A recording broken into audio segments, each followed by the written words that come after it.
quiet room. Okay, just a quick look at this situation here. Now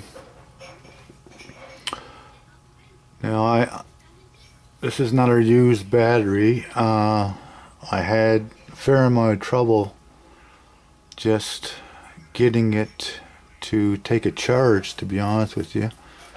It was down around 8, almost a little under 9 volts, so I thought maybe a cell was gone, but anyhow, I had a lot of trouble getting this thing charged.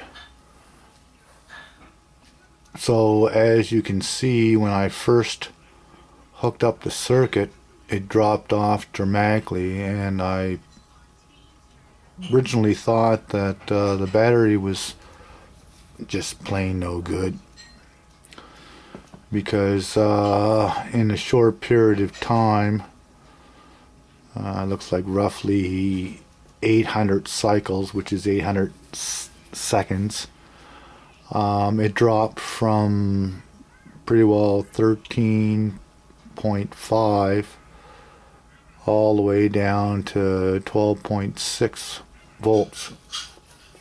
In that short period of time, it just kept on dropping. So I was going to pretty well stop the test at that time. I figured the battery was no good. But then I noticed that it was stabilizing, so I left it go for a while. And then it not only stabilized, it started recovering. So I guess that was fine. It started recovering a little bit. I didn't think very much of it. This is just my circuit that I have that I'm working on, and it started recovering quite well, really.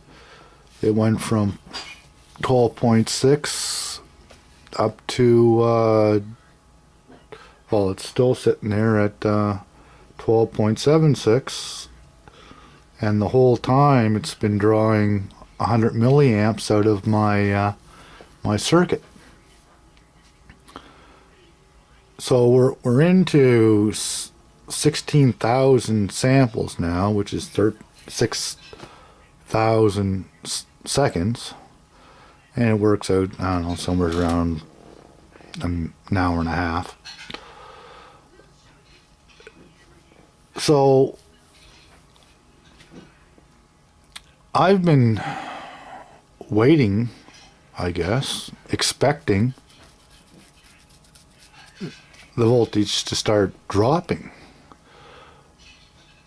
And like I said, I've been letting it go here for quite some time, just expecting that the voltage was going to drop. It's using up 1/10 of an amp, 100 milliamps.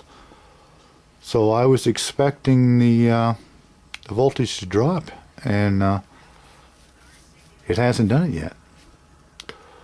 So I'm going to stop this experiment, and I'm going to try another battery doing the same thing, because this is kind of strange.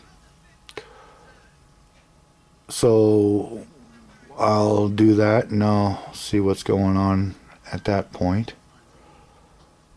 I just thought this was kind of curious.